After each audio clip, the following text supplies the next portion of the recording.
latest group in Scotland called Paris Sarcastic. Very exciting. Thank you.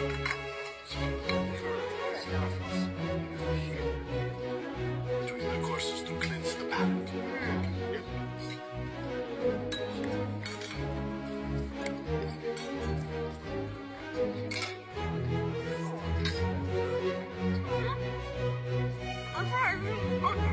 You didn't realise it was frozen. Well, we should take that much too. Let's do the same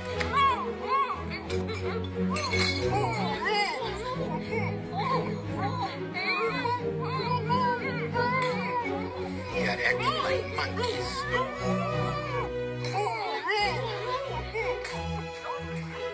ဒီလိုညစာစားပွဲတွေမှာဆိုလို့ရှိရင်ရေခင်းနဲ့ပတ်သက်တဲ့အရာတွေတခင်းခဲ့လို့ရှိရင်တစွန်းစာလေးပဲစားရမှာဖြစ်ပါတယ်အဲ့ဒါကိုမင်းသမီး